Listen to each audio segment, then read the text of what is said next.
Man, I get charged up every time I hear that music, bro. Yep, I I get charged know. up every time I hear that music. You know, when I wake up in the morning, I play that song. After I eat breakfast, I, you know, I play that song. And I know, you're gonna hear from Tommy today in a little bit. He's gonna be coming on, and he actually replied to my text this morning. He said, "Hey, is it okay if I call you at 10 because I'm gonna take a little bike ride?" And then I see later he posts that he will ride 8.2 miles on his bicycle around Mililani. Well, that's cool. We this morning I rode to Lihui and back. It's what, 14 miles. Yeah, in my truck, but still, yeah, it's the same thing. I mean, it was nice. The weather was beautiful. It was hot. But anyway, welcome everybody to Facebook Live. It is Saturday night. We got an exciting show tonight. Exciting show. We got amazing guests. I know a lot of you know him. He's going to be coming on shortly. Oh, we get two guests tonight. We get Tommy and Terry. Yeah, that's cool. Okay. Let me hang on. Let me get my chat here set up. There we go. Okay, messages all in. All right. Okay, there we go. All our friends coming back on. But anyway, how was your day, Charles? How was your day? Well, I did fine. Today was rather hot. We had a long meeting this morning with some business associates. So both, I gotta say, it's a blessing to be working with my lovely wife. Actually, she's the leader of some of the things that we do. So we got to meet with one of our business associates, and then it's a campaign season, and we have some candidates that we care about. So we went on put up some signs today. A lot of honking going on. Uh, it was just overall, it was just really nice to just wave because with COVID, we tried to stay away from the crowds. So it was just the wife and I just waving, aloha. Like she was Miss Universe, and I was like aloha. So it was a lot of fun. It was a lot of fun, but it was extremely hot. I think it was about 91 today. Whew. Yeah, it was And was was miserably hot, and yeah, God, God, he's always watching over me. And today I yes, had planned to redo my box, the garden. I ripped everything out. We're going to restart all over, so that I recondition the soil. So that was the plan for this weekend. But I went into Lihui to go get the soil, and everybody sold out. So that's God's way of saying, no, you're not going in the hot sun today at work. It's hot. So anyway, no, that's but pretty cool. brother, Everybody's gardening. it's we got to use wisdom. And as a CPR instructor, I always tell people, especially when they're working, make sure you stay hydrated. Know the difference between when heat exhaustion and when heat stroke. Because if it comes upon you, if you see your muscles start to get that crampy feeling, start cooling down already. And if you're gonna work out in some place that's really hot, you got a water hose or you got a bucket of water ready. Douse yourself. Try to cool yourself down as soon as possible. Because if that thing creeps up on you, whew, unless you got somebody nearby, it'll be rough on a hot day. It'll be rough. That's why I believe in prevention. Just stay out of the sun. Just stay out of the sun. If it's too hot, just stay out of the sun. Now, since I've been working outside, folks, this is Uncle Charlie. I have lost a total of 150 pounds, and I'm so. Nah, I'm only teasing. I wish. Yeah. Watching the news today. I mean, of course, again, our lieutenant governor is home. He did come on the news tonight while on quarantine, and he will be on our show next week. He did say, God willing, of course, if he's feeling okay, he'll come on next week to share his experiences. But I see Harry Kim now is all pissed off because the cases are climbing. This is what, and we'll talk a little bit about our local governments tonight. But when everything was happening, right? When the shit was bad, he sat back, and I love Harry Kim. Trust me, Harry Kim, Hurricane Nikki, he was here on call. I love that man, really, I really do. But when the thing started getting nasty, he just didn't. He said, "No, I'm just gonna let it roll, and we'll deal with it." And then now he's all upset because of the hospital, and rightfully so. that hospital is in big trouble. The feds are down now to basically to take over. Yep. But I watched anyway. It's a mess, especially there in Honolulu, and that's why we have Tommy on tonight to talk about some of the decisions that have been made about small business and the unfairness. And we talked about this. I told him, be careful, Charlie, because you have this contagious laugh. I know that if he touches that subject, I know already because we spoke a little bit today. It's gonna set you off, and then we're all gonna be laughing so stomach laugh again. But it just goes to show that it's not just us. I think most people agree that some of the decisions that are being made on Oahu is kind of far fetched, and we'll talk about that tonight as well. But Yeah. other than that, we I saw they had a rally, a free Hawaii free or whatever. It was basically a Trump rally on Oahu, and the news was there, and a lot of people not wearing masks and no social distancing, and unbelievable, man. People still no listen, still no listen. But we live in America, land of the free, Mhm. home of the brave, and some sense of stupidity at times. But we reap what we sow, and we got to be careful. But Yep. anyway, I see Tommy's in there, man. I'm just gonna bring him in because I'm Yeah. excited to have him on tonight. People, if you Yeah. don't know Tommy, we're gonna let him introduce himself. But when you see him, you're gonna recognize a movie star, TV star. He's on TV a lot. He's shaking his head. They cannot see you yet, Tommy, but now they can. They built me up big time. I don't fall on my face over it. How you, bro? How you doing, man? Nice to meet you. Good. Same here, man. Same here. We've Yes. that's Charlie up there, the Hawaiian, What's up, Charlie? the How you Hawaiian brother? Hey, Superman. I saw a photo of you. I was going through your bio, and I saw Mm-hmm. you standing with a good friend of mine that I used to play music with. Oh, His name is Lionel Casimiro. oh, Fatso. Yeah, Fetzo. Yep.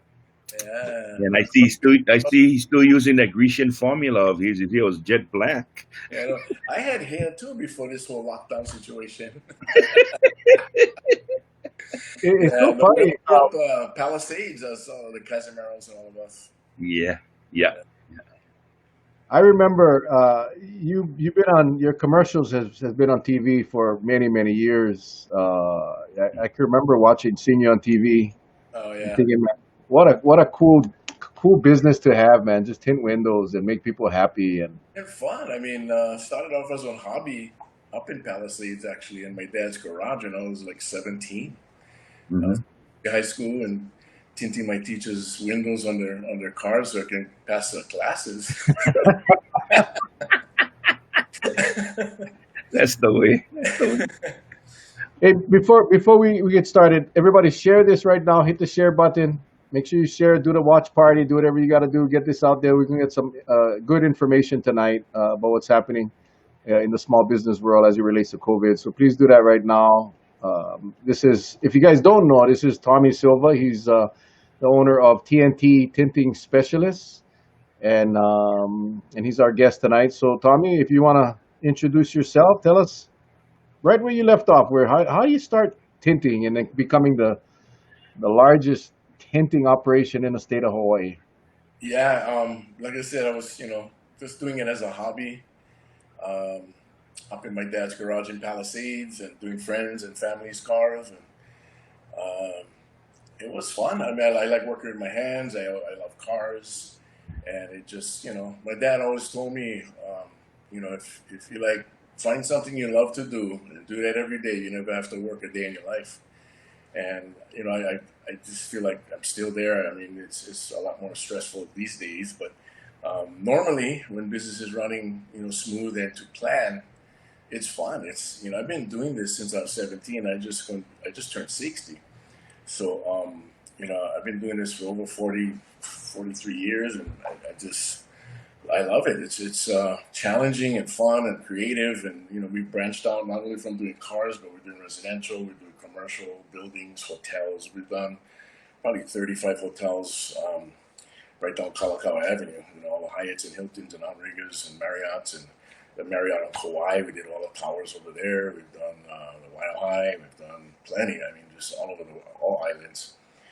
We do a lot of work for the government. We do bomb blast films, shatter-resistant films. We do hurricane protective films. We do glass graphics, etched decorative stuff. So we kind of branched out into a lot of different things.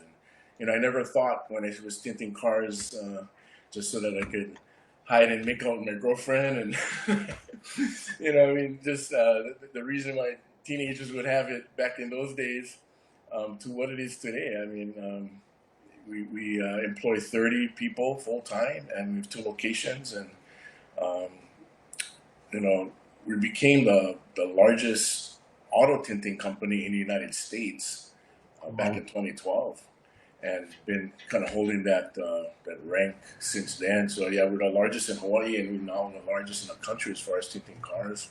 So it's it's come a long way, and I've learned a lot. And one of the things that I really it just gets me right now with this whole second lockdown is the fact that I have no control over my business. First time in my life. It's the first time in my entire life, and like I said, I've been doing this over 4 decades, that I don't have control, and that's a real scary feeling, man. To have signed all these leases for buildings, and being responsible for 30 people's livelihoods, and their rents and their mortgages and their kids' schooling and feeding all those kids, to be my hands and feet tied and shackled, and I really, I kind of open. We get demand. I'm answering all the calls. I have calls coming to my cell phone now. I have all that forwarded to my phone, and we get plenty of calls, and nobody believes we're not open. They're like, "What? Why are you not open?" The mayor, wait, I need, we've had so many people call in the last week that failed safety inspections because they had either illegal tinting that came in from the mainland, and they failed the safety check, or they get bubbling tint on their cars that's too distorted to see through and it's not safe anymore. So they go safety, and the safety check fail them, but they call us for come in, and we can't even help them. So their safety check is expired, and they cannot even get them redone until we're allowed to open, hopefully after the 24th. And they've been waiting a month. So it's just terrible. So Tommy, take us back. Let's go back right before COVID, the first shutdown, right? I mean, you guys are full stroke, 30 employees working. Yeah, Um, Nothing, just business as usual. And then you get the word that you got to shut down. right. How did that happen? How did that happen? And Well, on the news, we were watching and just waiting to see what was going to happen. And, we all, bring, bring, bring, all coming up on your phone, all these messages from Hawaii News Now and a Star Advertiser. And, it's like, okay, the shutdown going to happen. But like I was mentioning to you guys on the phone earlier today, when that first shutdown happened, we were afraid because we've never shut down for, weeks at a time, all, both locations at the same time ever. So to shut down that long, we were worried. But, after I was doing my research before we shut down about what was going to be available to PPP loans and EIDL loans and all these different grants and stuff that was going to be available, as well as a big federal assistance for unemployment for my employees, so that they're not going to get 1/3 or half of their pay and try to make their bills, try to pay their bills. So there was a lot of assistance. So while it was scary to shut down and not service our customers that need our products and service, we did shut down, and I was answering all the phones like I am again this time. But it was more bearable because we had that money come in. I mean, I applied on that PPP loan on the first go around, and American Savings Bank was very helpful with me, and so was Pro Service Hawaii. They really helped me get everything prepared, and when the apps came out, I was all prepared. I submitted my app on a Saturday when it was first launched. And I actually got my money on a Tuesday, right after that. In 3 days, I got my money in my bank account, deposited, all of it. So and that was enough for 2.5 months of payroll. So I was okay. I was like, okay, we're not going to have any income, but I got this money to keep my employees paid. So as soon as I got that money, I took all my employees off unemployment. I paid them their full salary, and I covered all their medical. And then I could pay my rent for the both locations, and I paid my, spectrum bill, our internet, our phones, our electricity bill, leases on equipment, all these different things that come every month, whether you open or not.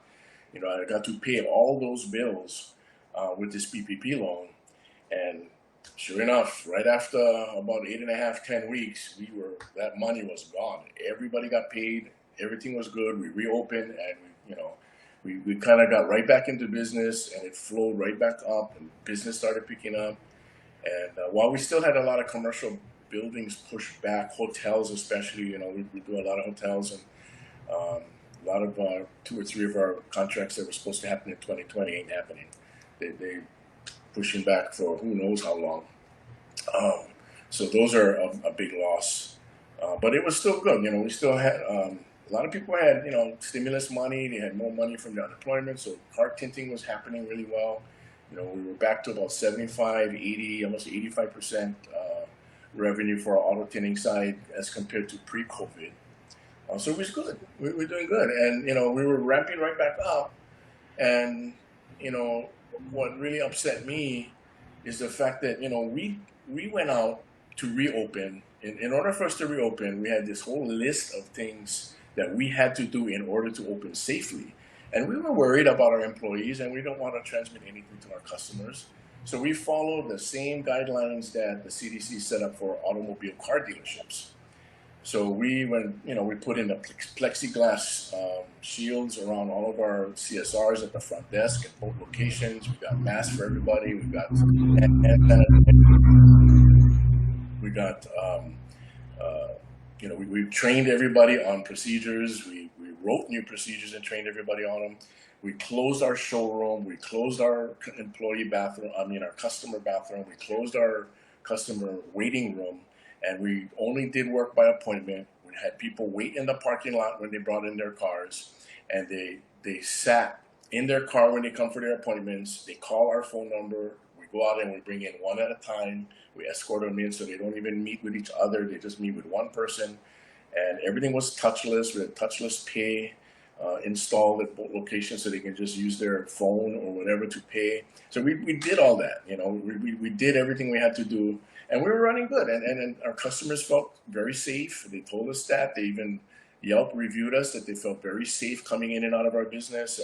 And we'd call ahead for our residential and commercial tinting and make sure that there's no outbreaks at somebody's home when our guys are going in there. Our guys clean everything they touch when they go into somebody's home. So we had everything set, and we figured this is going to be the new world. This is going to be the new way that business got to be conducted, and everybody had to wear their mask. Anybody get their mask under their nose? Hey, pull up your mask. Pull up your mask. Everybody wear them correctly, And we were very strict about that, and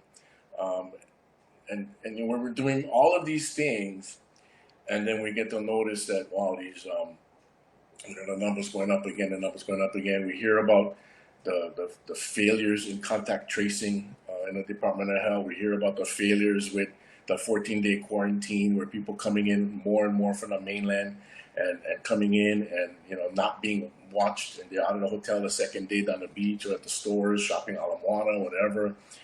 We hear about the big parties, the locals, us, the local people down Waimea, the local people, down Ala Moana Beach Park, and big groups. I was personally paddleboarding down in Ala Moana, and I counted 5 tents, 5 10-by-10 tents, all next to each other. And everybody underneath the tents drinking and partying, and nobody wearing masks. And probably had 80, 90 people under those 5, 6, 7 tents, So when you see that, and you're like, oh man, this is not going to go good, and the numbers started going up. And then I was worried about another lockdown, and it happened. And when this lockdown happened, I was kind of shocked, actually, because there was really no notice.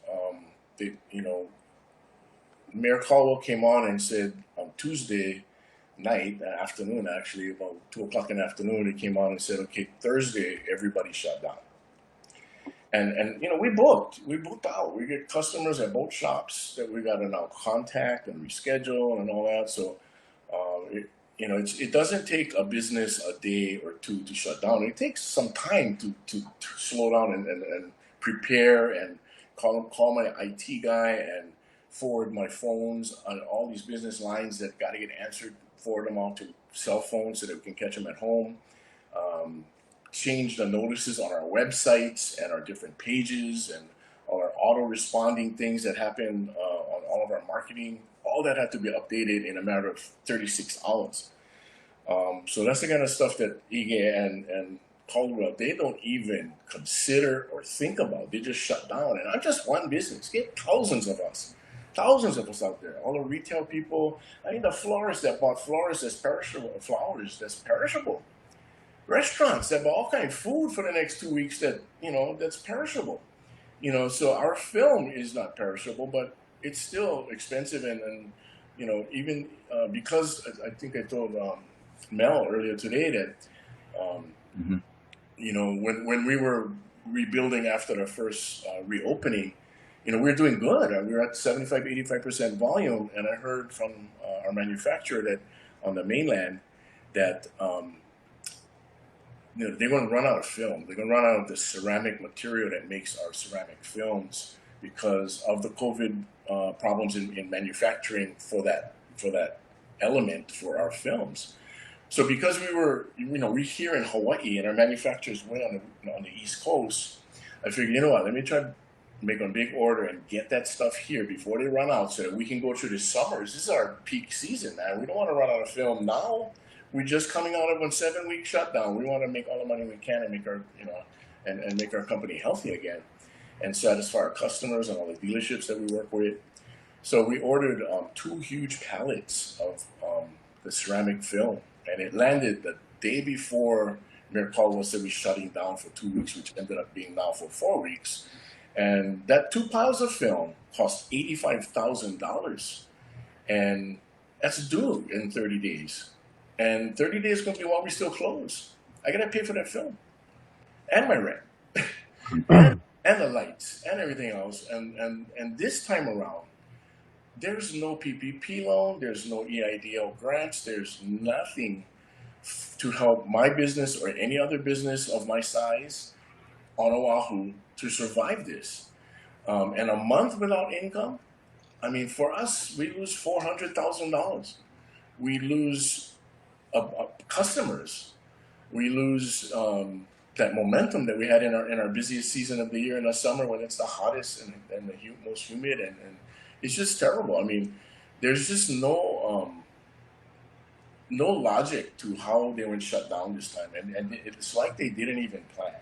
Hey, Tommy, let me ask you a question. Yeah, please. I know, prior to this, everybody was thinking tourism. Got to the point was, there's some business that don't depend on tourism, but yet it is affected by a chain reaction. So like your business is strictly really local business, Right. and the whipsaw effect is by those who may work in one hotel that Right. rely on your tinting, that kind of stuff. I see how the chain reaction goes. Oh, for sure. So now we're at this junction where we have these really ill-advised actions taken by the mayor or by the governor.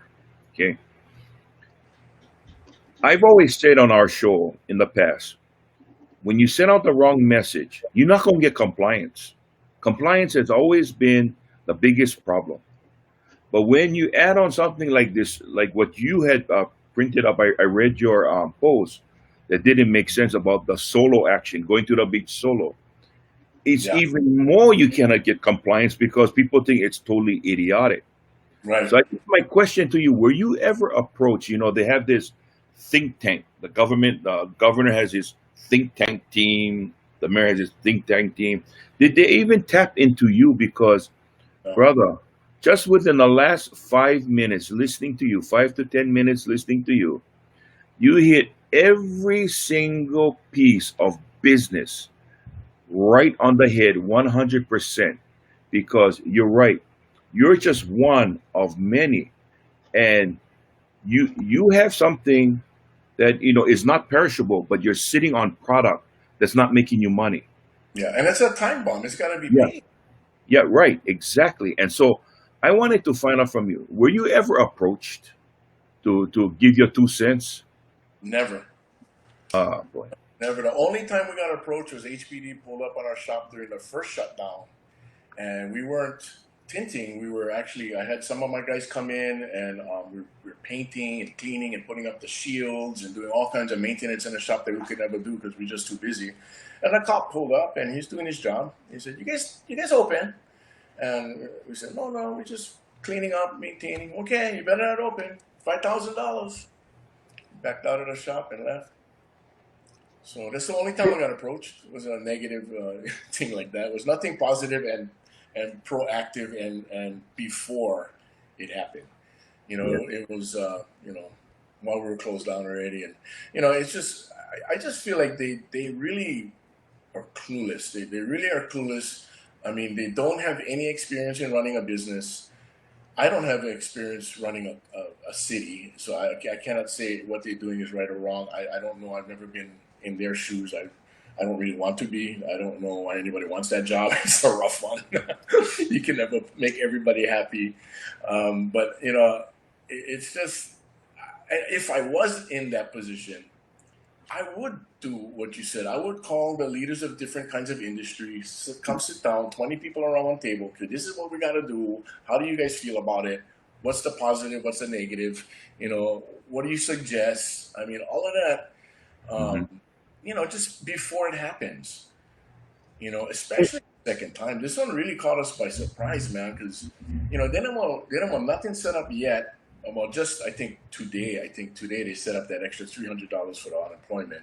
But that was like they was talking about that 6 months, no, not even like 2 months ago, and only now they finally are dotting the i's and crossing the t's and getting that set up. So I'm probably going to delay on my employees getting that to survive this month of being out. Hey, Tommy, you said the first shutdown was 7 weeks long All right, for me it was, yeah. for you, and But some prior to that shutdown, how much time did you how much notice did you have that first go around? that one was about a week. So you had about a week, Yeah. but you kind of knew it was coming. I think everybody knew that it was coming statewide, and but like you said, you had all that assistance that was available. Yeah. Then how long were you open before this surprise attack had come on you? Well, we reopened on April 20th. No, we didn't. Yeah, we brought everybody. No, we didn't reopen. We had the PPP loan coming in, so I took everybody off unemployment on April 20th, but we're still closed all the way till May. Jeez, when did we reopen? But about how long were you open before that Tuesday, that infamous Tuesday where you find out you get 36 hours to shut down? Like 4 months. So you were 4 months, and it gave you enough time to ramp up and get back your momentum. And Yeah, we were jamming, man. yeah, Jamming. and Yeah, I know we had Tina Yamaki on the show. We had Sherry Minor McNamara. hmm Tina, I mean, not that I was shocked, because with this administration and with this leadership we got on Oahu, I'm not surprised. I'm disappointed, but I'm not surprised that they were not. These retail merchants associations, the chambers of commerce, weren't part of the discussion. And when I asked Tina that question, she goes, "Well, she said, yeah, we spoke with so and so a couple of times, but that's not what I meant. I meant is what Charlie was asking. hmm Why did this administration, this county, I'm talking about Honolulu, why didn't they get the business owners around that table? Uh, I mean, the fact that they're in government, common sense should still prevail. And in fact, to think that they could, you talked about the restaurants who ordered food. You talked about all of these businesses that have perishables. Then what the hell are you supposed to do with that? How are you going to pay $85,000 in 30 days? You got no revenue. Now you got your employees out, not making that employment that they were prior. It's a big crisis. And then, and we want to really get into this discussion about who determines what is essential and what is not Big essential. time. Who determines? I watched again tonight on the news right before we came on, and they were talking about that marketplace. And I wish I remember that guy's name. Charlie, remember that guy's name? Why don't you get him on the show? Which The guy that market? owns that marketplace, that the one that the cops went and gave him a ticket. Now he's facing Yeah. Oh, Tiano or Hui something. Anyway, well, he claims he spoke to the county COVID-19 hotline, and they told him he could open. And of course, now Caldwell is saying that's not true, and whatever the case is.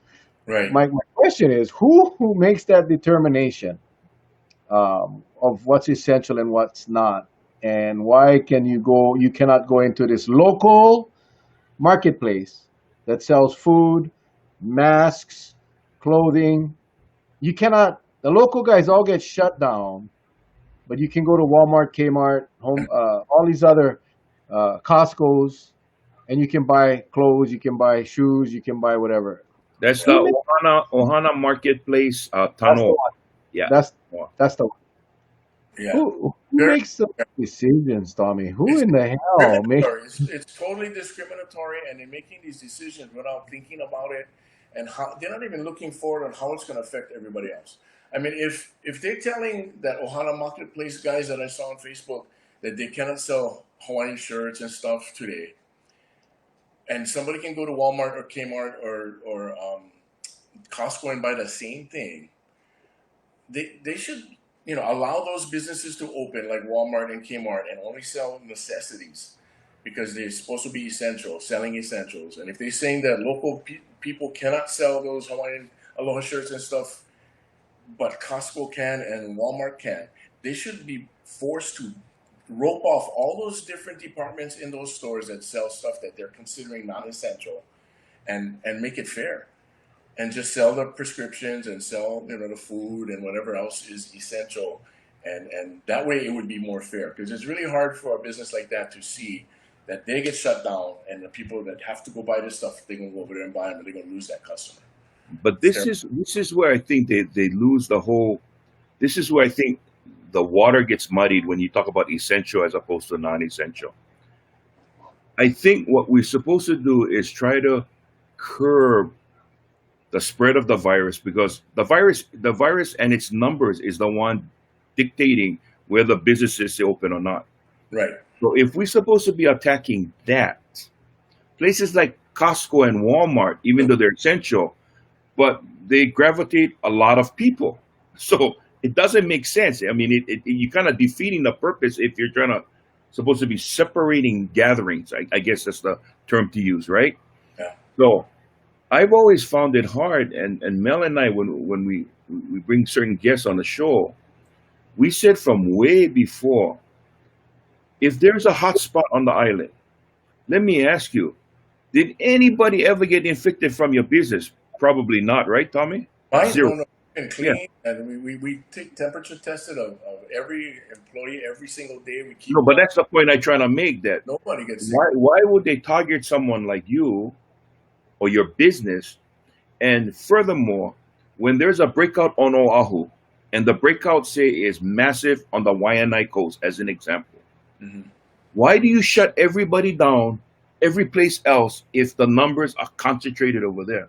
I would think you put up that. I always say you put up that dragnet, and we try to find and isolate the spread Right. and the red. Because at the end of the day, when this state is ready to reopen, guess what?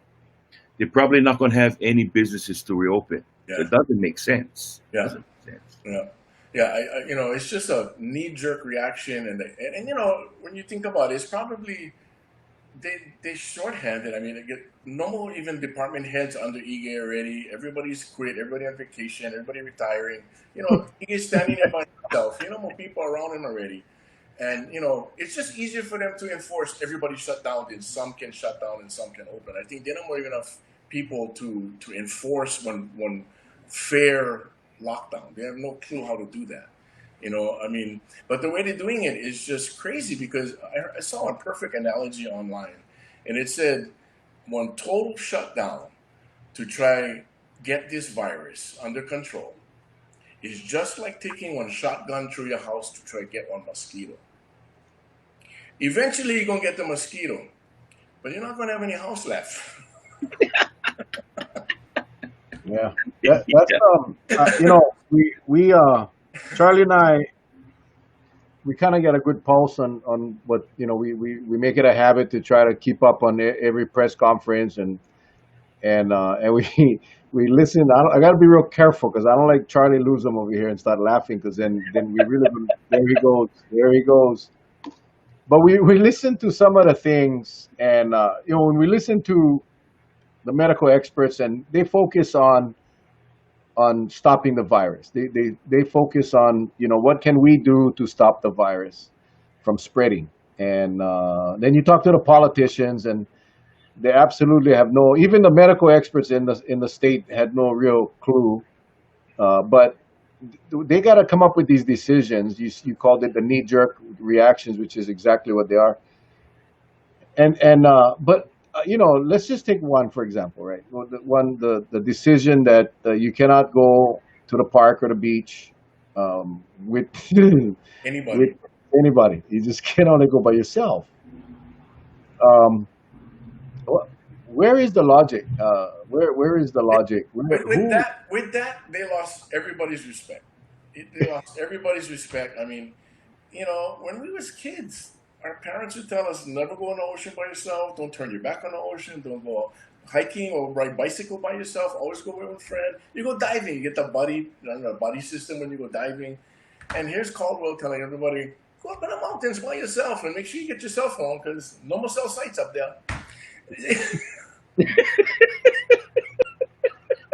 A daw. Well, Uh, so I want to tint my car. I want to tint my car. I failed my safety check. I gotta take care of my windows. yeah. I, unlike you, am not good with my hands as far as automobiles. I wouldn't know how to tint one window. I wouldn't know how to remove the tint. I just don't know how. So I call you up and hey Tommy, shit, my safety check expire at the end of the month. I gotta get my tint redone, and you tell me sorry, I'm closed. Yeah. I So did I that. try call the That's next. 4 times today. I had that call today 4 times. Yeah. So now I cannot get my safety check unless I go with a razor blade and ruin my window. Okay. Uh, and you cannot provide that essential service to to this person, to me. But yet I can go to Costco, or I can go to Walmart any day and go buy guava jam and passion fruit jam for send to gifts to Aloha packages or whatever around the country to friends that I have. That's perfectly fine, and I'm going into an environment that is enclosed. Granted, they got high ceilings and all of that stuff, but tons of people go in there constantly. They sneeze and they cough and they touch everything, but that's okay. But Yeah. I cannot take my car to you completely touchless. My car going in your shop with one tech. He gonna take care of the car, and that car gonna be done. He gonna call me. I gonna come get the car, and I never talk to or spit or cough on any human being, and neither do they. And It's that because is it. they never even investigate the different scenarios of all these different businesses. I mean, in reality, they couldn't. They couldn't go into the thousands of businesses that they shut down to check. They're not going to have the time. They're not going to even have the expertise. So and we get 10 cars in the shop at one time. No one customer. It's drop and go by appointment. They're gone. We get their car, but they're not there. They're not going to get COVID from us. So but they don't know. The mayor doesn't know. The Dr. Green doesn't know. EGA don't know. They just blanket one size fits all, shut everybody down, and they are doing some irreparable damage to our economy, man. I mean, we're losing, specialty restaurants that we've had for decades, and it's sad. I mean, when Chart House shut down, it's like, man, we love that place, and when you hear these places that have been around for all your life, and when your family come from the mainland and you like take them there for that experience, that's gone forever. You know, they're killing the whole aloha of our state, and the reason why people like to keep coming back and spend money here. You know, all these special things that mean so much to the locals as well as the travelers in the mainland and the family that come. You know, it's terrible. They have no idea how serious this is. I mean, I feel sorry for the people that are passing away and dying. Don't get me wrong. My mom is going to be 90. You know, so I would hate to have her pick up that virus from me because I'm working. So we're limiting our exposure to her. You know, we're trying to make sure that she's handled. We don't take turns, and we spend very little time, you know, face to face anymore, just because of that.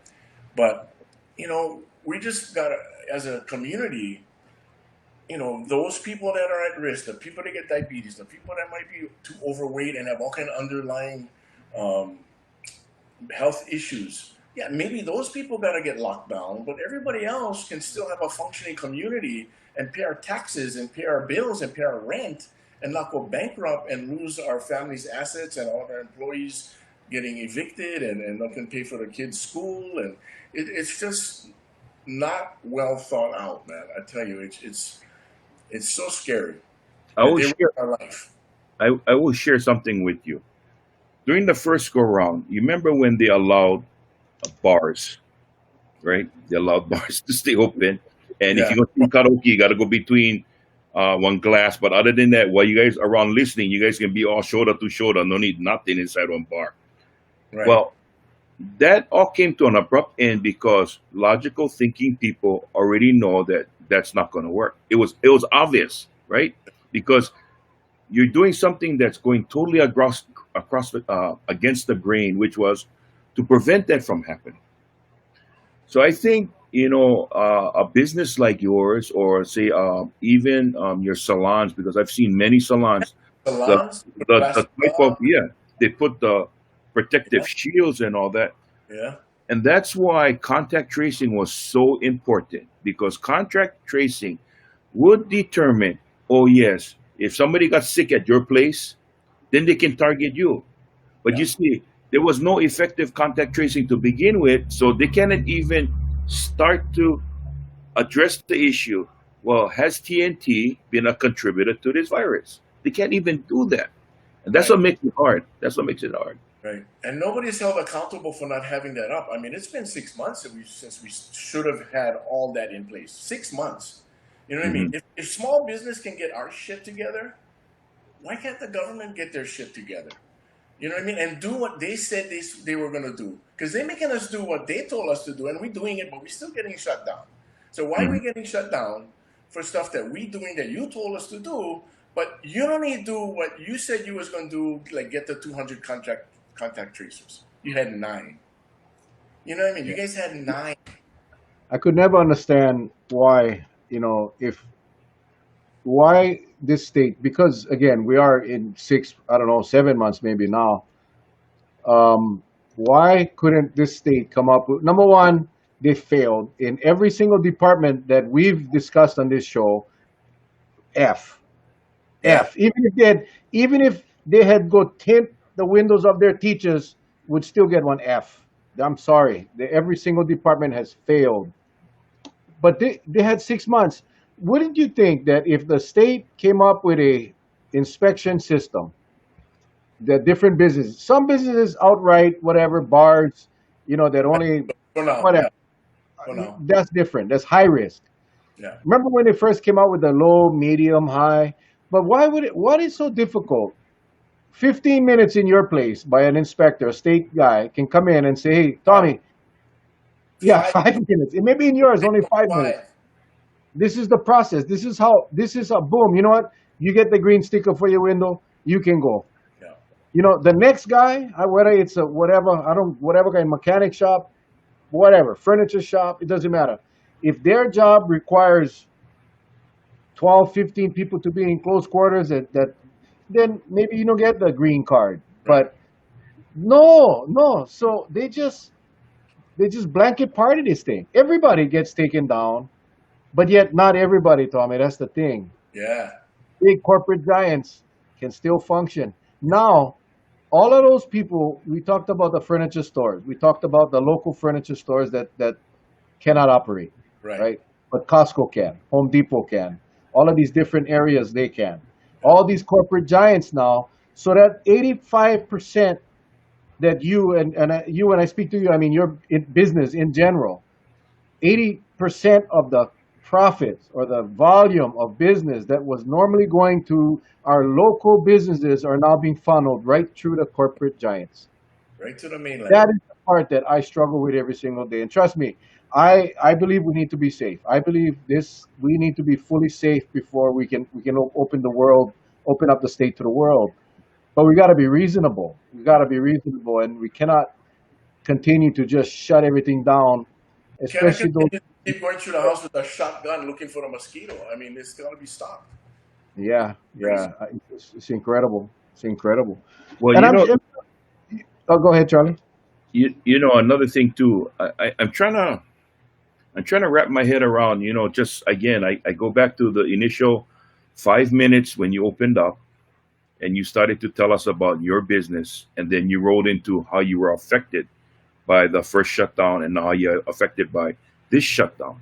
Yeah. And given that uh, what you've gone through, my question is this: if you follow everything and you exceeded all the guidelines, because today I put out a post, the CDC is just a minimal guide. I would hope and pray people exceed that to get just that more ahead of the ball game. Yeah. Because give you an example, the DOE, the poor girl passed away. Okay. Hmm. Yet I heard Kishimoto say, we follow the CDC guidelines. Wait a minute now. Now you're falling back on that.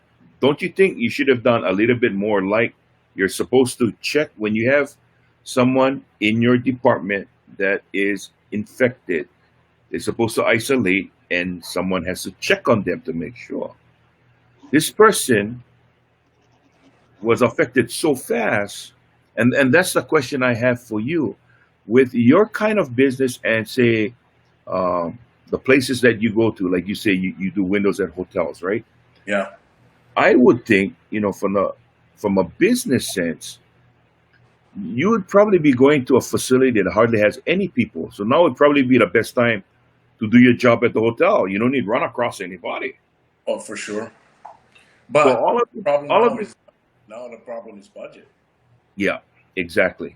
So I think, for the most part, Tommy, I think you fell victim like many other businesses, is that they just say, hey, it would be easier for us just blanket this whole thing, and then we'll think about it later.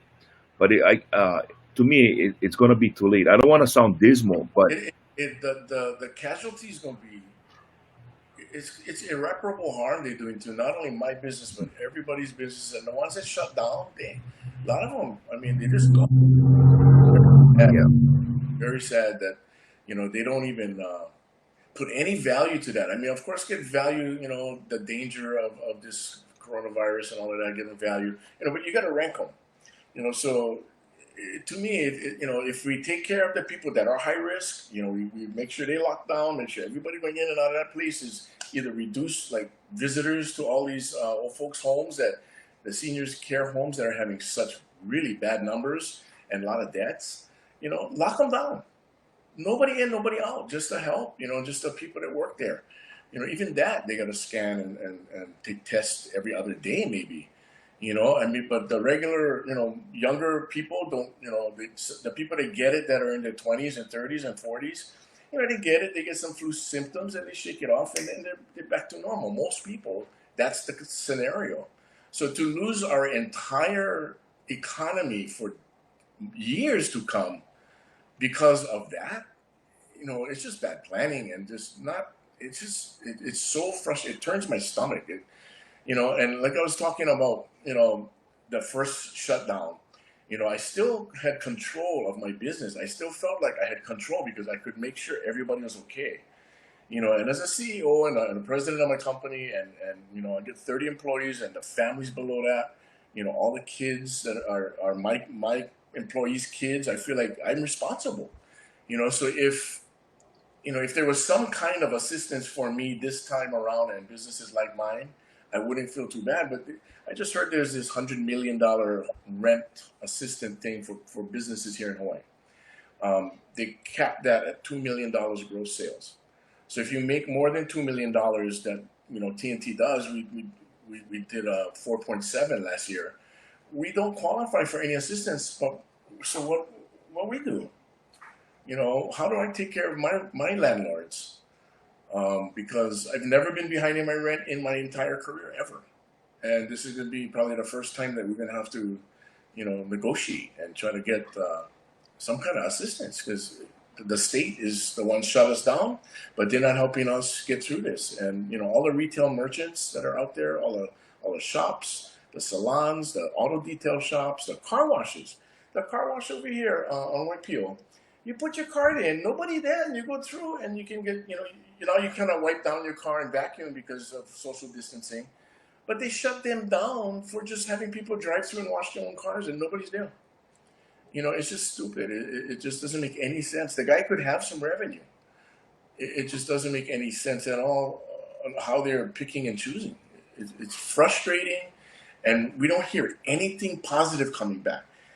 With all of this social media and all of these things in the news, I mean, I'm just one average Joe. I've been on Channel 2, Channel 9, I've been on PBN, I've been all over the place with this problem, trying to represent small business and trying to get somebody's ear, like Caldwell or Green, to make them understand that, yeah, we understand it's important, but you guys are stepping on everything really. I mean, you guys are blowing stuff up here without even thinking about next year. I mean, you guys just worried about right now, tomorrow's numbers, tomorrow's numbers, tomorrow's numbers. That's all they're worried about. They're not looking deep. They're not looking wide, and they need to. And they need to hear from businesses like me and Inspiration Furniture. That story is very, very sad. I mean, there's so many businesses that are in the same boat that are just getting cracked in the ribs left and right. How much more can we take? Frustrating.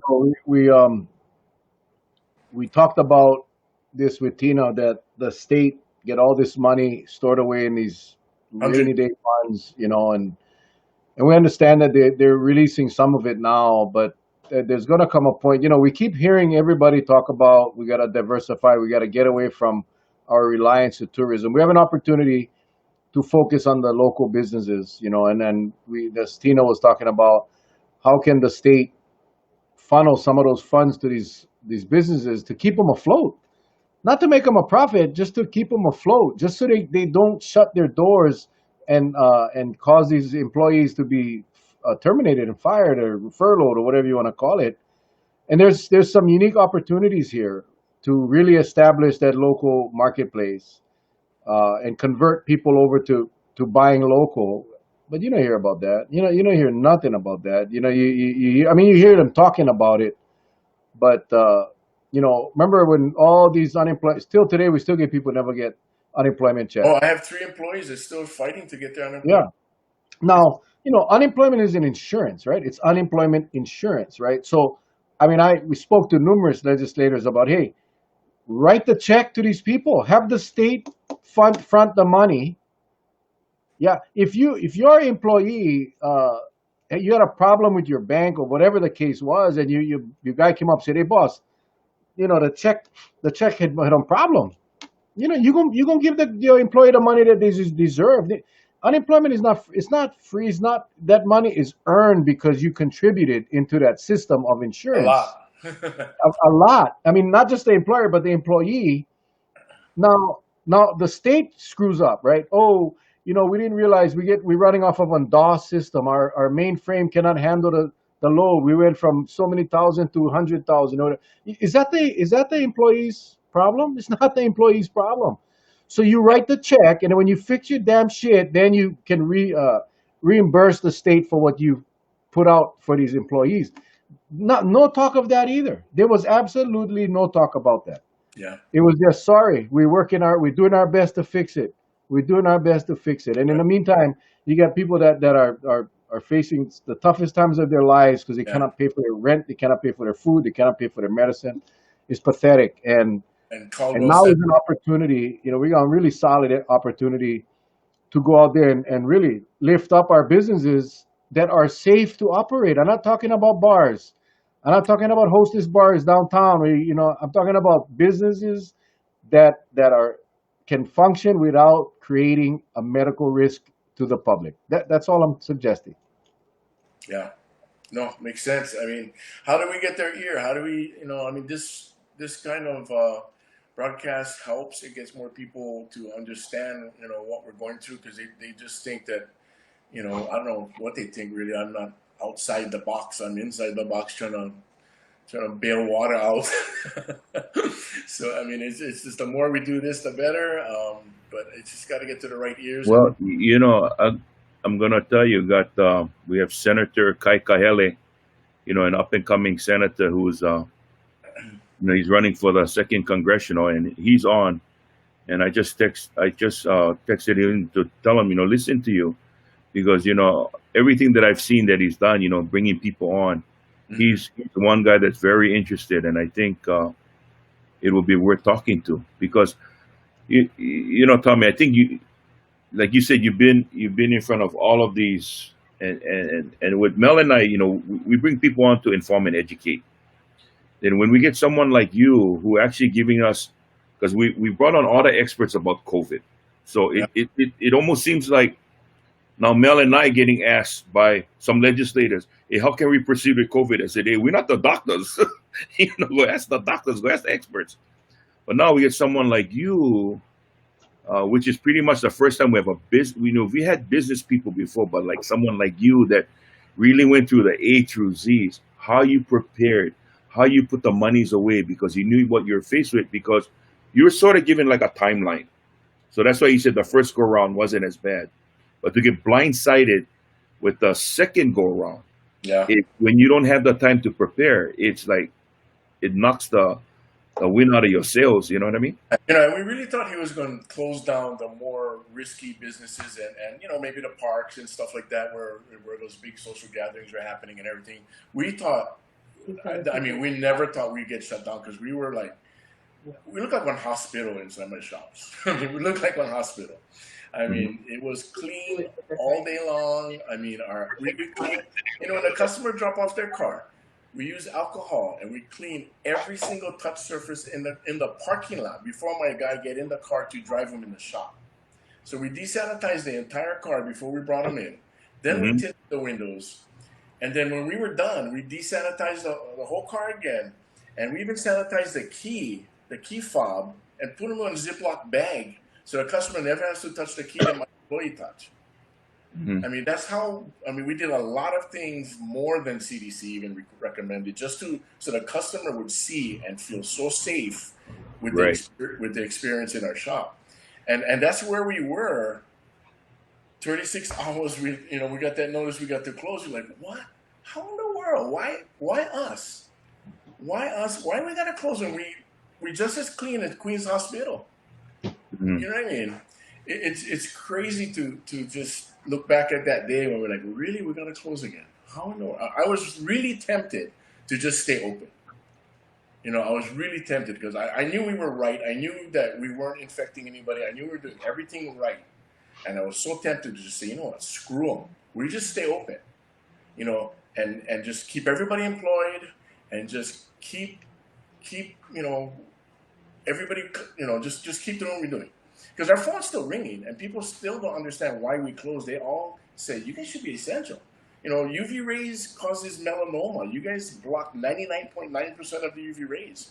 That's safety. That's secure. I mean, that's security films. Stop the glass from shattering. They don't believe that we not essential. And because of the all the steps we put in to be real safe and clean and really take care of customers and our employees so that everybody was protected.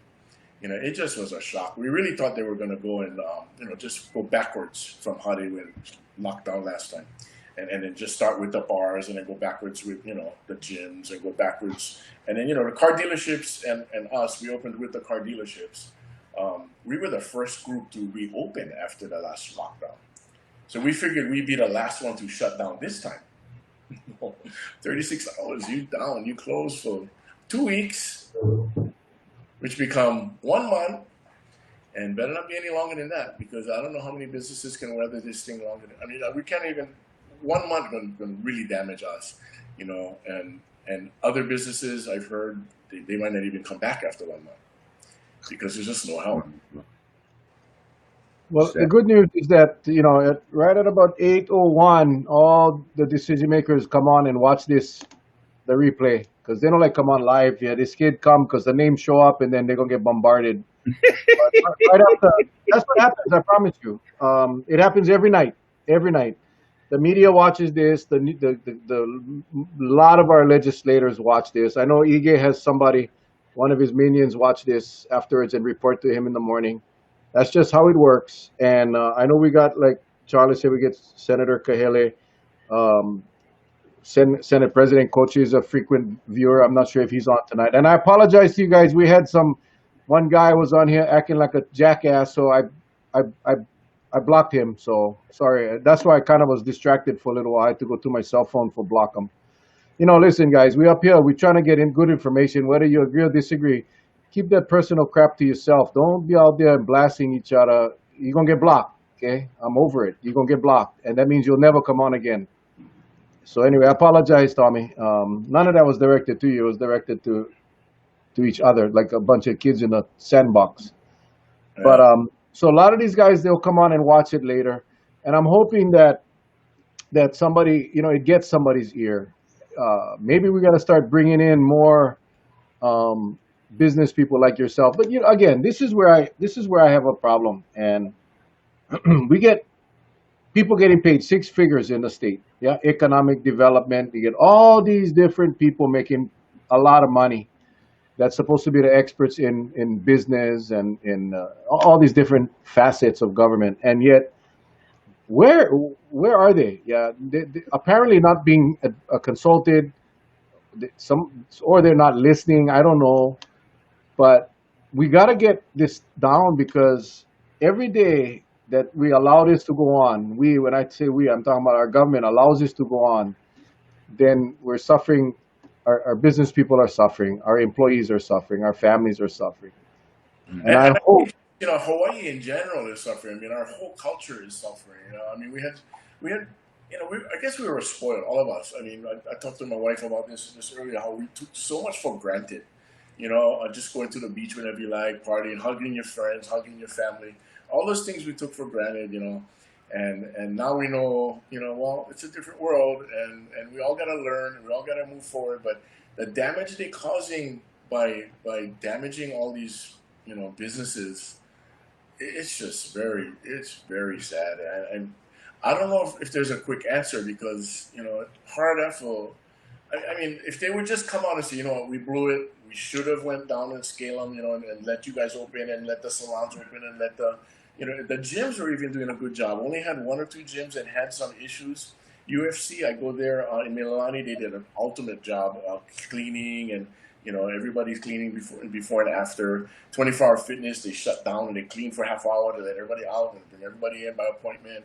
So the gyms is really doing their share too. So I mean, to shut down businesses like that really tried and followed all the rules, it's really, really, it's just disheartening, man. I tell you, it makes you think about, what are they thinking? What are they just looking at the numbers for virus? That's the coronavirus numbers. That's all they're looking at.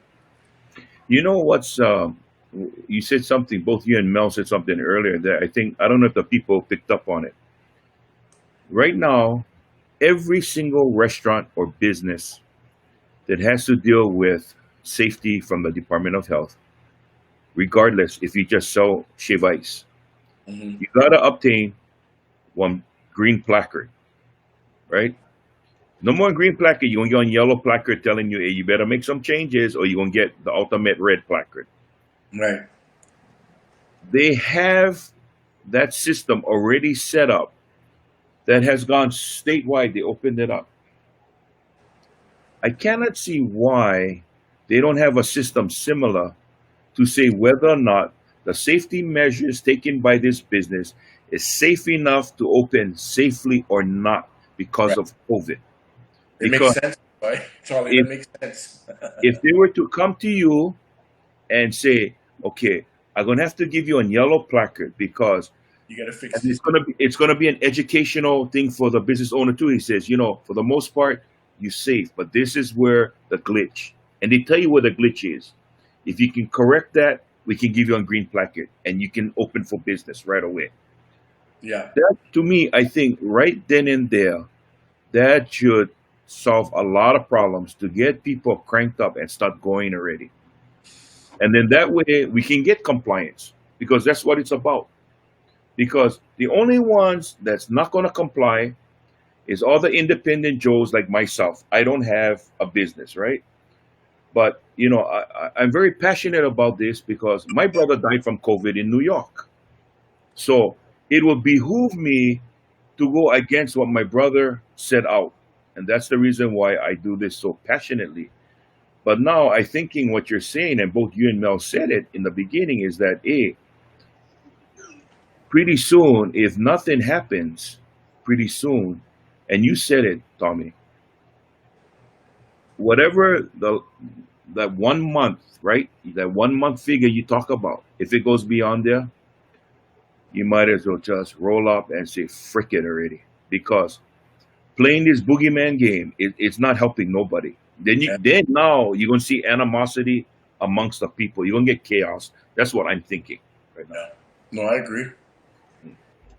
I agree. Well, it's amazing how the state, they allowed where did a lot of our cases come from? It came from the gatherings. It came from funerals. It Yeah, came from, and I don't like sound like a heartless person, but it is what it is. Yeah, the truth is the truth, and the gatherings, the parties, the churches, all of these functions that are breeding grounds for this virus. That's where they got to start. yeah. That's where they got to start. And Hard to say no. Hard to say no have funerals because Hawaiian people, local people.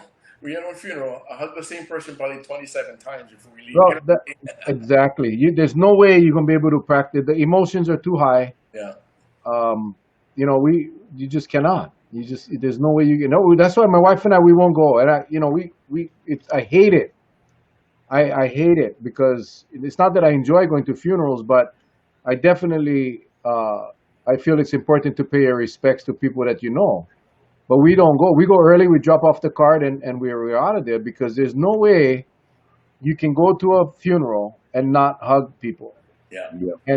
yeah, And typically, as we get older, and you go to a funeral, majority of the people there are older people and oh people yeah, that have underlying conditions. So I just don't want to be a part of that. I don't know if I'm carrying. You never know if you're the one. So, but again, those are the types of activities that are creating this virus to spread.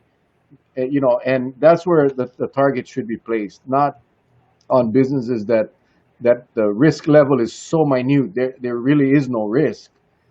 And I don't know what part of that Governor Ige doesn't understand. I just don't. And like I said, I hope he'll listen to this Well, and Mel, Tommy said something else too. I didn't know they carry bomb blast films. I didn't know they carry essential stuff like for to make it essential, like like for banks, all that kind of stuff. You know, shatters. yeah, I didn't know, and one of the biggest thing was terrorism, like you said, right? Mm-hmm. So how do we fortify a lot of our businesses? So if you were to ask me right now, I would have to say you're an essential business because if a bank calls up today and says, "Hey, we got to bulletproof our glass," sorry, I cannot open up because Caldwell said I cannot open up, or Ige said I cannot open up, then something is really and this is not only slighted to your business but get other businesses that'll probably fall into the category. That's why I firmly say you got to go with the placard system. If the DOH can placard every single eatery, small and big, throughout the state, I don't see why they cannot. Because put it this way, if the contact tracing is working, then you know what, know about the contact tracing, just go get the placards out to see if they're safe enough to open or not. Yeah, From there. yeah. And then if you get one outbreak in that establishment, then you just lock down that one. Everybody get tested, Yep. quarantine. Yep. It's just there's so many ideas, and it's just nobody acting on it. It's so frustrating, and every day all these businesses stay shut down. We're just losing more and more of our Yeah. culture, our island.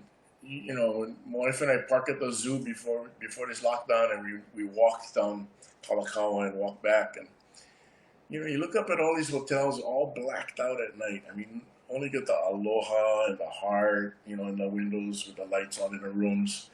It's like the end of the world, and I work with all these hotels, and it's just to know all their thousands of employees all not working. It's sad. It's like it's not even on the radar of E-Game Caldwell. It doesn't even seem to affect them. They should not be able to sleep for the past 6 months. No, All I think they sleep. I think they sleep well. I mean, Ige looks like he sleeps. Carlo looked like he never sleep for 6 months. He looked like he never sleep for 6 months. That he's looking old. But this is the part that gets me. And from day one, it was very clear that the state's priority was opening up the visitor industry, the tourism, the mainland tourism. And if you look at how this state has focused on that, before anything else, they're focusing on opening up the airports for our visitors, trying to get our visitors in at a point where they don't need to quarantine. I mean, this governor is willing to let them come in on one test 72 hours before they get on a plane, right. which is dangerous. That is more dangerous than TNT tinting specialists being open for 10 people's windows. But see, they're so far off base.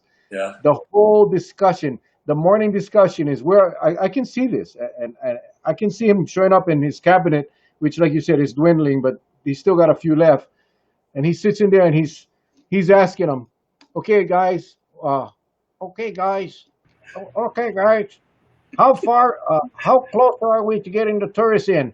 That's the focus of the day. That is the discussion of the day. If it ain't about opening up tourism, I don't want to hear it. But yeah, Baby steps. I saw Tommy on the Mel and Charlie show. He has some good points. I don't care. It's about the tourists. We want to get the tourists in, okay? Certainly, certainly, yes. They're not focusing on this our local economy. They're focusing on the tourism, and in that, our local people are just getting crapped on. Our local businesses are getting crapped on because you know why? I think they honestly believe when Caldwell or Ige goes up there and says we're shutting people down, they think that they're doing the right thing. I don't think it's malicious. I don't think they're trying to get Tommy Silva out of business, but they just are so ignorant to the fact that by doing what they're No, doing, I they're stealing understand. a lot of people. I understand their goal. Their goal is to limit people traveling around and passing the virus around. That's their goal. And if they shut everything down, nobody going nowhere. You can stay in your house and go to the beach by yourself and go hiking by yourself. But that's their goal, is to limit the amount of possibilities of passing the virus around. But there's a happy medium when that analogy about taking a shotgun to the house for chase down the mosquito. That's where they at right now. They just blasting that shotgun and just taking everybody out one No, at a time. this is what 10 happened. at a time. 10 at a time. Taking This is what's happening. Iggy will look to, well, when Uncle Bruce was there, Iggy would look to Bruce and say, "Bruce, give me the protocol right now. Give it to me. I'm on news right now. Give it to me so I can read them to the people." What? You know more? Okay, shut everything down. That's how they operate. When no more protocols in place, Yeah, just shut everything down. what is the easiest? Shut them all down. The Yeah, easiest. exactly. But not everyone. Remember, not everyone. Not Not everyone. everyone. Certainly. And Just certainly. just the small local mom and pops. Screw them. Let the big corporate giants That's operate the because jobs they get the least amount of people going in and out of. I mean, we're not the Costco's, we're not the Walmarts, especially if you get the protocols in place. It's just not. It doesn't make any logical sense. And one of my friends would post something too on Facebook. I saw. I was cracking up. He was with his son, and he took a picture from the back of the son's head into the massive line at Costco, and everybody with their carts going into the cashiers. Yeah. And the kid told the father, "Daddy, how come we cannot play softball again? You know what I mean? We cannot play softball because with too many people. Look at all the people here." Like, this is a 5-year-old kid telling his father, "How come we cannot play baseball again? Because look at all these people here. 5-year-old understand that you can see there's something wrong.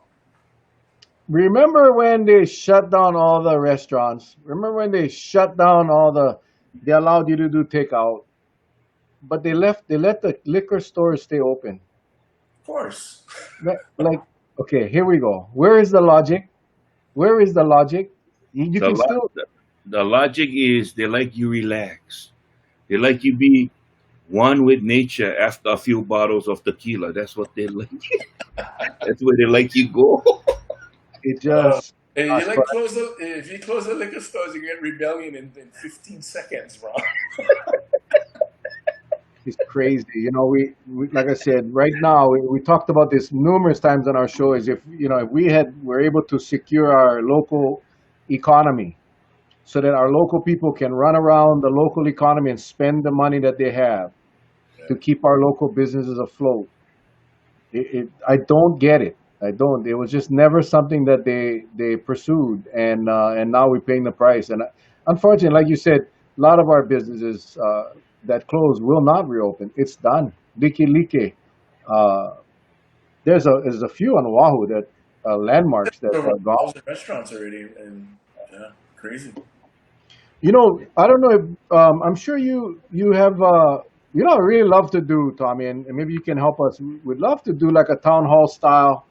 Maybe have six business owners like yourself show up. We do a Zoom, like a town hall meeting, and just have our own table discussion. Yeah, Uh, like to that hear. we know they watch this. We know they watch it. They don't. They're too scared to come on and put their name on. That's fine. They watch it after the fact. But maybe we can get. If you can help us get a couple of business people together, Okay. uh, and let's do that. And toss around some ideas, and would be nice for us to listen to some logical people for once. Yeah. Uh, some real logical people that are Logical. actually Yeah, they on get the line. kicked in the On the ribs all the way down. You Yeah. know what I think would happen though is if we can get those people.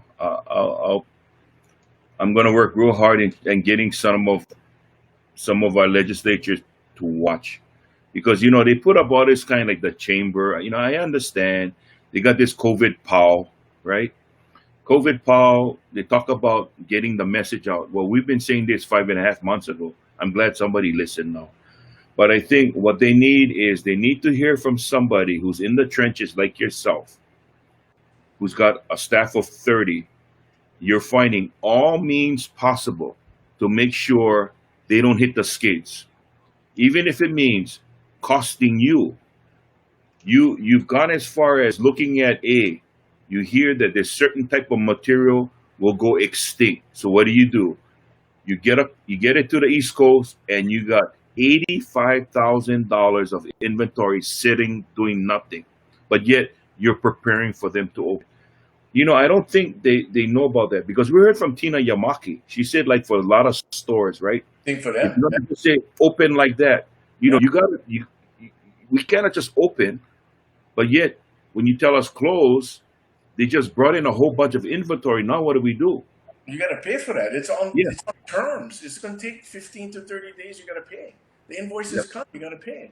Otherwise, you cannot buy from that supplier anymore if you get bad terms. And we yep, out in the middle of the Pacific. You got to be good, man. Otherwise, you're not going to have nothing to sell.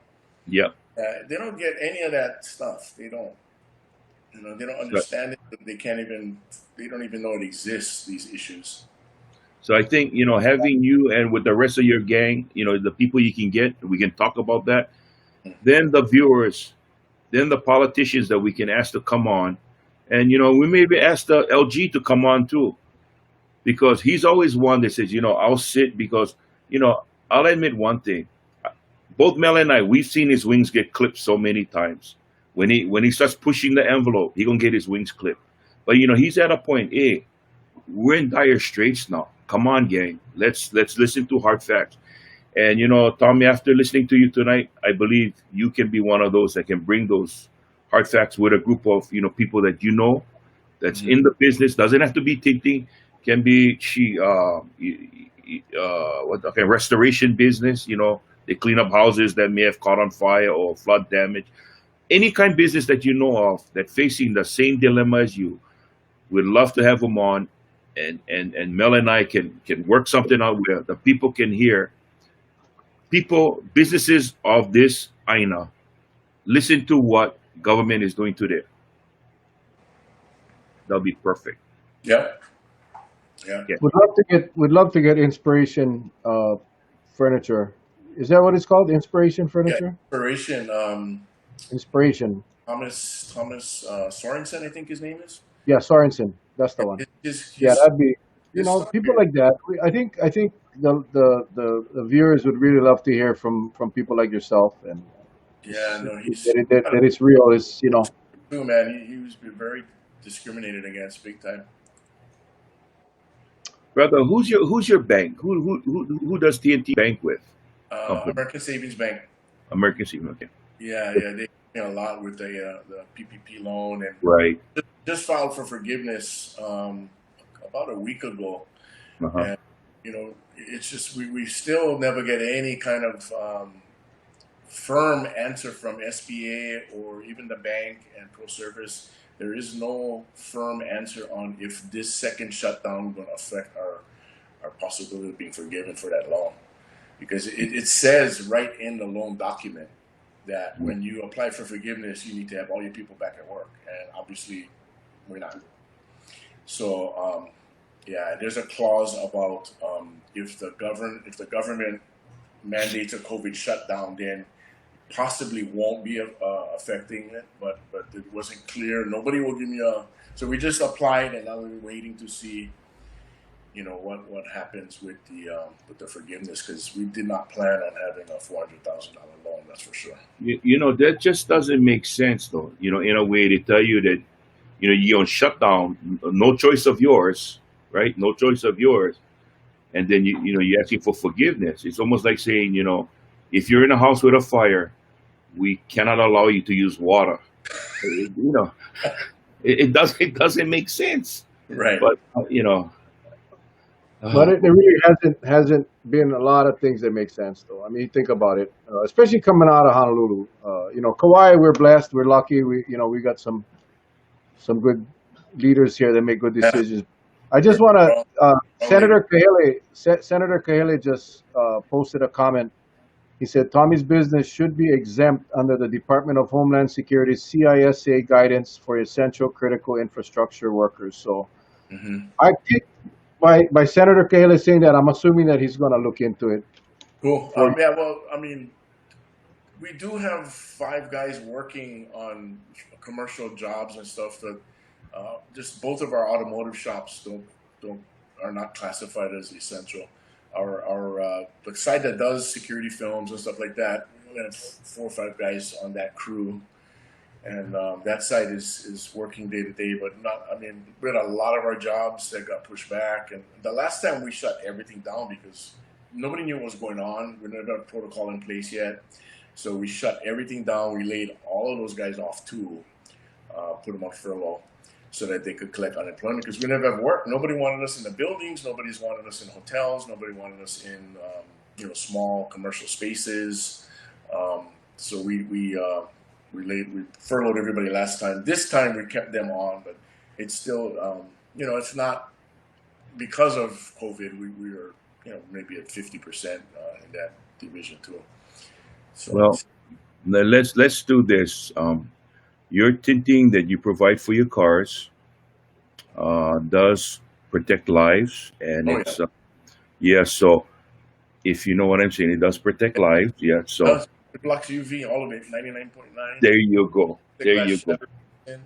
I mean, people get cut by glass flying in the car all the time. The film stopped that from even happening. So, I mean, there's so many benefits for auto tinting, and to have all of our guys out again for that, but it just doesn't make any sense the way we have it all set up. And Okay. the you know, investment made.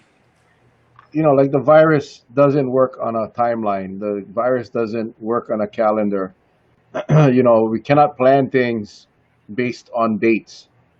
Which is what this state has done from day one. Everything is based on a date, a week or 2 weeks. Not on benchmarks to show that the virus is getting better. Or likewise, we shouldn't be, when we're talking about what businesses should open and not open, it should be really based on the risk impact, or the impact to the safety of the public. That's how you need to judge whether a business stays open or not. It shouldn't Right. be a blanket. It shouldn't be just a widespread That is thing. the perfect scenario now. That is But that's that makes how we so much operate. That's sense. how the state has operated. They basically they're telling the virus, hey, we're going to shut down for 2 weeks, virus. So you better leave in 2 weeks because we gotta, seriously, rather than say, you know, when our case count drops for 7 or 10 or 14 consecutive days, then we go into the next phase. No, it's we put a date on them only to piss off everybody because they gotta extend them and extend them and extend them. You know, it just the whole thing is wrong, and they really gotta. They should let us right here, the three of us, the three Portuguese right here, determine the protocol. Give us 4 hours.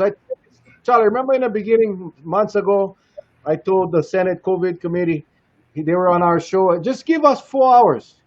Get Give them me and set. Charlie 4 hours in a room with the resources on computer or whatever and internet. We'll get this protocol in place in 4 hours. We can get there. We were talking about the security and the screening at the airport. Give us Yeah. 4 hours. We get them done. It's been 6 months. They still don't want them done. They never give you that 4 hours, huh? Nah. You, And we you offer free. Because you can What's put them free? out of business. you know what's another thing you can consider too is because you provide screening that protection during hurricane season. Oh yeah, Hurricane season is here now.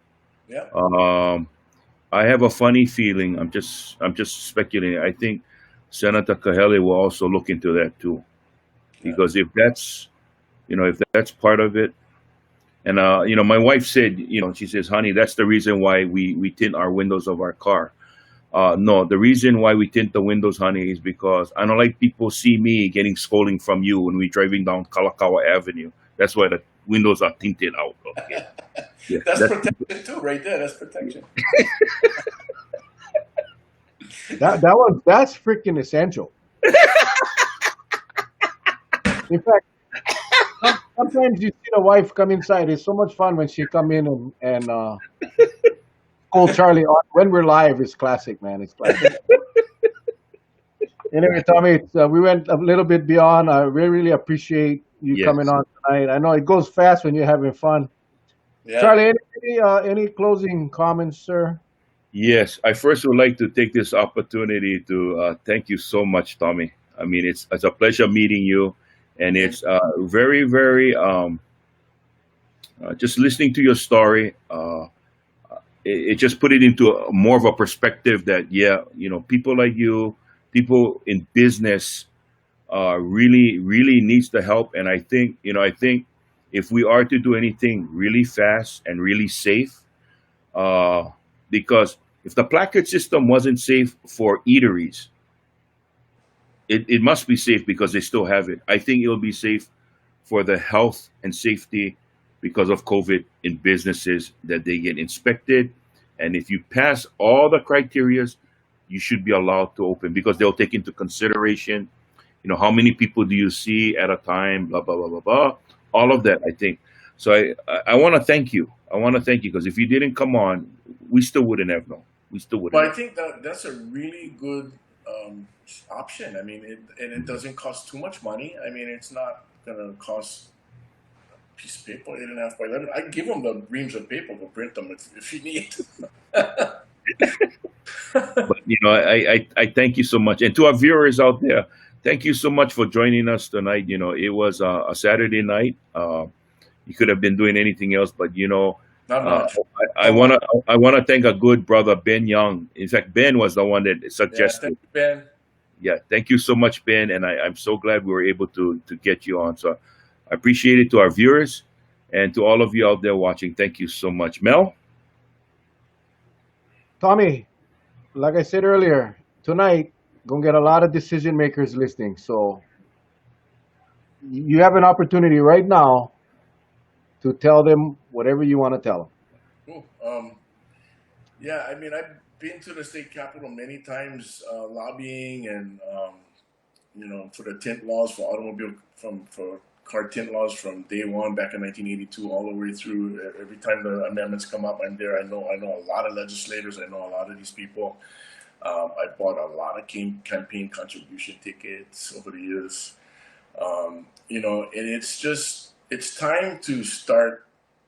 I mean, I know the governor and the mayor make the decisions, but I think our legislators and can help. I mean, they need to understand what is happening. I mean, just say it's enough already, and go up the ladder and just you gotta knock on his door and represent us. We put all of you guys in office to represent us, business people, and all the citizens of Hawaii, and we need help. This is not fair. It's not right. It's not pono. It's not aloha. It is just these businesses are on the brink of disaster, and nobody cares. Nobody's looking our way. Nobody's returning phone calls. It's very sad, and we need your help. Go up to the top floor on the state capitol and pound on the door and get in there and help us. I mean, we need you guys' help. Thank you so much. Thank you, guys. I appreciate you guys visiting us tonight, staying with us till the end.